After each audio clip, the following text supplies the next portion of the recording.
ವಕ್ಫ್ ವಿಚಾರವಾಗಿ ಕರ್ನಾಟಕ ರಾಜ್ಯದಿಂದ ಸುಮಾರು 7ರಿಂದ 10 ಜಿಲ್ಲೆಗಳು ಇವತ್ತು ಪ್ರವಾಸವನ್ನ ಯತ್ನಾಳ್ ಅವರ ನೇತೃತ್ವದಲ್ಲಿ ಮತ್ತು ರಮೇಶ್ ಜಾರಕಿಹೊಳಿ, ಅರವಿಂದ್ ಲಿಂಬಾವಳಿಯವರ ಮಾರ್ಗದರ್ಶನದಲ್ಲಿ ಇದನ್ನ ಮಾಡ್ತಾ ಇದೀವಿ. ಮತ್ತು ವಕ್ಫ್ ವಿಚಾರವಾಗಿ ಸುಮಾರು 65,000 ಪ್ರಾಪರ್ಟಿಗಳು ಕರ್ನಾಟಕದಲ್ಲಿ ಮತ್ತು ಪ್ರತಿ ಜಿಲ್ಲೆಯಲ್ಲೂ ಕೂಡ ಸಾವಿರಾರು ಪ್ರಾಪರ್ಟಿಗಳು ಕೆಲವೆಲ್ಲವೂ ಕೂಡ ಧಾರ್ಮಿಕವಾಗಿ ದುರುಪಯೋಗ ಆಗಿದ್ದಾವೆ ಮತ್ತು ಆರ್ಥಿಕವಾಗಿರ್ತಕ್ಕಂಥ ಪರಿಸ್ಥಿತಿಗಳನ್ನ ಅದನ್ನು ದುರುಪಯೋಗ ಮಾಡ್ಕೊಂಡ್ಬಿಟ್ಟು ಸರ್ಕಾರಕ್ಕೆ ಆದಾಯ ಬರದಿಲ್ದಂಗೆ, ವಕ್ಫ್ ಬೋರ್ಡಿಗೆ ಆದಾಯ ಬರದಿಲ್ದಂಗೆ ಅದನ್ನು ದುರುಪಯೋಗ ಮಾಡ್ಕೊಂಡಿರ್ತಾರೆ ಮತ್ತು ಬಹಳಷ್ಟು ಜಾಗಗಳಲ್ಲಿ ಜಮೀನುಗಳನ್ನ ಕಬಳಿಸಿದ್ದಾರೆ. ಇದು ಬಹಳಷ್ಟು ದಶಕಗಳಿಂದ ಮಾಡ್ತಾ ಬಂದಿರತಕ್ಕಂಥ ಕೆಲಸ ಆಗೋಗಿದೆ. ಅದಕ್ಕೋಸ್ಕರನೇ ಕೇಂದ್ರ ಸರ್ಕಾರ ಇವತ್ತು ಆ ಆಕ್ಟ್ ನ, ಆ ಬಿಲ್ ಅನ್ನ ತಗೊಂಡ್ಬಂದ್ಬಿಟ್ಟು ತಿದ್ದುಪಡಿ ಮಾಡಬೇಕು ಅಂತ ಹೇಳಿ ಟೇಬಲ್ ಮಾಡ್ತಕ್ಕಂಥ ಸಂದರ್ಭದಲ್ಲಿ ಇಲ್ಲ ಒಂದು JPC ಮಾಡಬೇಕು ಅಂತ ಹೇಳಿ ಜಾಯಿಂಟ್ ಪಾರ್ಲಿಮೆಂಟರಿ ಕಮಿಟಿನ ಮುಂದೆ ಇದನ್ನ ಕೊಟ್ಟಿದೆ. ಇವಾಗ ಅವರು ಸಾಕಷ್ಟು ಅದ್ರ ಬಗ್ಗೆ ಅಧ್ಯಯನವನ್ನ ಮಾಡಿಬಿಟ್ಟು ಇವಾಗ ಬಹಳಷ್ಟು ರಾಜ್ಯಗಳಿಗೆ ಹೋಗಿ ಬಂದಿದ್ದಾರೆ. ಇನ್ನೂ ಕೆಲವು ರಾಜ್ಯಗಳಿಂದ ವರದಿಗಳನ್ನ ತರಿಸ್ಕೋಬೇಕು ಅಂತ ಇದ್ದಾರೆ.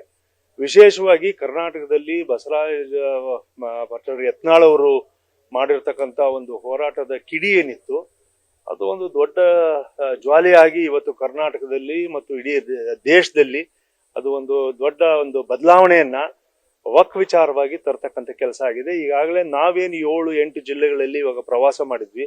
ಸಾವಿರಾರು ರೈತರು ನಮಗೆ ನೇರವಾಗಿ ನೆರೆದಿರ್ತಕ್ಕಂಥ ಘಟನೆಯನ್ನ ಮತ್ತು ದಾಖಲಾತಿಗಳನ್ನ ನಮ್ಮ ಮುಂದೆ ಸ್ಪಷ್ಟವಾಗಿ ಇಟ್ಟಿದ್ರು. ಆ ದಾಖಲಾತಿಗಳನ್ನ ನಾವು ಇವತ್ತು JPC ಮುಂದೆ ತಂದು ಅದನ್ನ ಸನ್ಮಾನ್ಯ ಜಗದಾಂಬಿಕಾ ಪಾಲ್ ಅವ್ರ ಮುಂದೆ ಅವರು ಸುಮಾರು ನಿನ್ನೆ ನಮ್ಮ ಜೊತೆಗೆ ಇಡೀ ತಂಡದ ಜೊತೆಗೆ 1.5 ಗಂಟೆ ಕಾಲ ಪೂರ್ಣ ಪ್ರಮಾಣದ ಅಧ್ಯಯನವನ್ನ ನಮಗೆ ಮಾಡಿ ಮತ್ತು ಇವತ್ತು ಅವ್ರ ಆಫೀಸಿಗೆ ನಮ್ಮನ್ನ ಕಳಿಸ್ಕೊಟ್ಬಿಟ್ಟು ಡೆಪ್ಯೂಟಿ ಸೆಕ್ರೆಟರಿ ಮತ್ತು ಅಂಡರ್ ಸೆಕ್ರೆಟರಿಗಳ ಜೊತೆಗೆ ನಮ್ಮನ್ನ ಕೂರಿಸಿ ಇವತ್ತು ಪಾರ್ಲಿಮೆಂಟ್ ಅನೆಕ್ಸ್ ಅಲ್ಲಿ ಇವತ್ತೆಲ್ಲದು ಸುಮಾರು ಅಲ್ಲಿ 1-2 ಗಂಟೆಗಳ ಕಾಲ ನಾವೆಲ್ಲರೂ ಅದನ್ನ ಮಾಹಿತಿಗಳನ್ನ ಕೊಟ್ಟು ಅವರಿಂದ ಕೆಲವು ಮಾಹಿತಿಗಳನ್ನ ನಾವು ಪಡ್ಕೋಬೇಕಿತ್ತು ಮತ್ತು ಇದನ್ನ ಪೂರ್ಣ ಪ್ರಮಾಣದಲ್ಲಿ JPCಯ ಕಮಿಟಿ ಮುಂದೆ ರೈತರನ್ನ ಮತ್ತು ದಾಖಲಾತಿಗಳನ್ನ ನಾವು ಸಬ್ಮಿಟ್ ಮಾಡಿದೀವಿ ಅಂತ ಹೇಳ್ಬಿಟ್ಟು ಮಾಡಿದೀವಿ. ಸುಮಾರು ಇವತ್ತು ಸಬ್ಮಿಟ್ ಮಾಡಿರ್ತಕ್ಕಂಥ ಡಾಕ್ಯುಮೆಂಟ್ಸ್ ಪ್ರಕಾರ ಸುಮಾರು 2,500 ಡಾಕ್ಯುಮೆಂಟ್ಸ್ ನಾವು ಈಗಾಗಲೇ ಅವ್ರ ಮುಂದೆ ಸಬ್ಮಿಟ್ ಮಾಡಿದೀವಿ. ಇದ್ರ ತಿದ್ದುಪಡಿಯನ್ನ ಆಗ್ಬೇಕು ಆಗಿರೋದು ಸೆಕ್ಷನ್ಸ್ ವೈಸ್ ಎಲ್ಲದೂ ಆಗ್ಬೇಕು. ಕೆಲವು ಈಗ ಆಂಧ್ರದಲ್ಲಿ ತತ್ಕ್ಷಣದಿಂದ ಹೇಳಿದ್ದಾರೆ, ಅಂದ್ರೆ ವಕ್ಫ್ ಕಮಿಟಿ ಕೆಲಸ ಮಾಡಬಾರ್ದು, ಇದನ್ನ ಆಕ್ಟ್ ಮುಗಿಯೋವರೆಗೂ this is put under suspension ಅಂತ ಹೇಳಿ ಚಂದ್ರಬಾಬು ನಾಯ್ಡು ಅವರು ಮಾಡಿದ್ದಾರೆ. ನಾವು ಅದಕ್ಕೆ ಇವ್ರನ್ನ ಕೇಂದ್ರ ಸರ್ಕಾರವನ್ನ ನಾವು ಒತ್ತಾಯ ಮಾಡ್ತೀವಿ.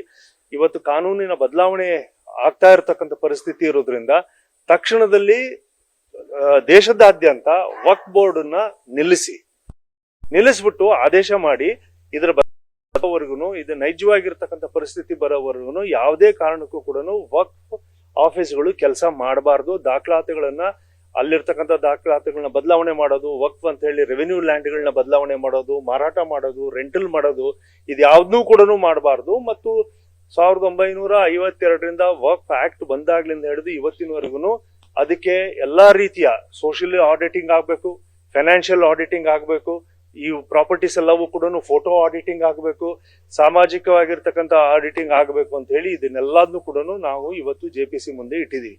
ಹಾಗಾಗಿ ಎಲ್ಲೆಲ್ಲಿ ರೈತರು ಸಮಸ್ಯೆಗಳನ್ನ ಎದುರಿಸ್ತಾ ಇದ್ದಾರೆ, ನೈಜವಾಗಿರ್ತಕ್ಕಂಥದ್ದು, ಇದು ಯಾವುದೇ ಸಮಾಜದಲ್ಲ, ರೈತರು ಅನ್ನೋ ಪದದಲ್ಲಿ ಎಲ್ಲಾ ಸಮಾಜಗಳು ಬರ್ತವೆ, ಎಲ್ಲಾ ಧರ್ಮಗಳು ಬರ್ತವೆ. ಹಾಗಾಗಿ ನಾವು ಇವತ್ತು ಈ ವಕ್ಫ್ ವಿಚಾರದಲ್ಲಿ ಯಾರು ಅಲ್ಪಸಂಖ್ಯಾತರ ಹೆಸರಿನಲ್ಲಿ ಲೂಟಿ ಮಾಡಿದ್ದಾರೆ ಅಥವಾ ರೈತರ ಹೆಸರಲ್ಲಿ ಲೂಟಿ ಮಾಡ್ತಾ ಇದ್ದಾರೆ, ಅವರು ಯಾರೇ ಇರ್ಬೋದು. ಈಗಾಗಲೇ ಮನಪಾಡಿ ಅವರ ರಿಪೋರ್ಟ್ ನಲ್ಲಿ ಇವಾಗ ಅವರೇ ಖುದ್ದಾಗಿ ಬಂದ್ಬಿಟ್ಟು ಸುಮಾರು 500 ಪುಟಗಳ ರಿಪೋರ್ಟ್ ಅನ್ನ ಸಬ್ಮಿಟ್ ಮಾಡಿದ್ದಾರೆ. ನಾವು ಕೂಡ ನಾನೇ ಅದಕ್ಕೆ ಇದು ಬ್ಯಾಕ್ವರ್ಡ್ ಕ್ಲಾಸಸ್ ಅಂಡ್ ಮೈನಾರಿಟೀಸ್ ನಾನು ಲೆಜಿಸ್ಲೇಟಿವ್ ಕಮಿಟಿ ಚೇರ್ಮನ್ ಆದಂತ ಸಂದರ್ಭದಲ್ಲಿ ನಾವೇ ಸುಮಾರು 1,400 ಪುಟಗಳನ್ನ ನಾವು ದಾಖಲಾತಿಗಳನ್ನ ಸ್ಕ್ಯಾನ್ ಮಾಡ್ಬಿಟ್ಟು ಸರ್ಕಾರದಲ್ಲಿ ಡಾಕ್ಯುಮೆಂಟ್ ಮಾಡಿದೀವಿ. ಅದನ್ನ ಇವತ್ತು JPCಗೆ ಕೂಡ ನಾವು ಸಬ್ಮಿಟ್ ಮಾಡಿದೀವಿ. ಹಾಗಾಗಿ ನಮ್ಮ ಹೋರಾಟ ಬೇರೆ ನೋಡಿದ ತಕ್ಷಣನೇ ಇದು ಯಾರ್ದೋ ವಿರುದ್ಧವಾಗಿ ವಕ್ಫ್ ಹೋರಾಟ ಮಾಡ್ತಾ ಇದ್ದಾರೆ, ರಾಜಕೀಯವಾಗಿ ಇಲ್ಲೇನೋ ಬಣ ಇದಾವೆ, ಇವೆಲ್ಲವೂ ಕೂಡ ನಮ್ಮ 4 ಗೋಡೆ ಮಧ್ಯದಲ್ಲಿ ಮಾಡ್ಕೊಳ್ತಕ್ಕಂಥ ಕೆಲಸ. ಬಟ್ ಮುಖ್ಯವಾಗಿ ನಾವು ಮಾಡ್ತಾ ಇರ್ತಕ್ಕಂಥದ್ದು ವಕ್ಫ್ ಲ್ಯಾಂಡ್ ಏನಿದೆ ಇಡೀ ರಾಜ್ಯದ ಸಮಸ್ಯೆ ಅಲ್ಲ, ಇದು ದೇಶದ ಸಮಸ್ಯೆ ಇದೆ. ಇದು ಸರಿಯಾದಂತ ಹಾದಿಗೆ ತರಲೇಬೇಕು ಅನ್ನೋ ಉದ್ದೇಶ ಅದಕ್ಕೆ JPC ಕಮಿಟಿನಲ್ಲಿ ಇವತ್ತೆಲ್ಲ ಇದ್ದವರು ಅವರೆಲ್ಲ ಸಂತೋಷ ಪಟ್ಟರು. ನಮ್ಮ ಮಾಹಿತಿಗಳನ್ನೆಲ್ಲ ಅದು ಕಲೆ ಹಾಕಿದ್ದಕ್ಕೆ Karnataka has done a very good job. ತುಂಬಾ ಒಳ್ಳೆ ಕೆಲಸ ಮಾಡಿದಿರಿ. ಬೇರೆ ರಾಜ್ಯಗಳಿಗೂ ಕೂಡ ಇದು ಒಂದು ಒಳ್ಳೆ ಮಾರ್ಗದರ್ಶನ ಆಗುತ್ತೆ ಅಂತಕ್ಕಂಥ ಮಾತನ್ನ ಹೇಳಿದ್ದಾರೆ. ನಮ್ಮ ಹೋರಾಟದಿಂದ ಅದು ಪ್ರತಿಫಲ ಸಿಕ್ಕಿದೆ.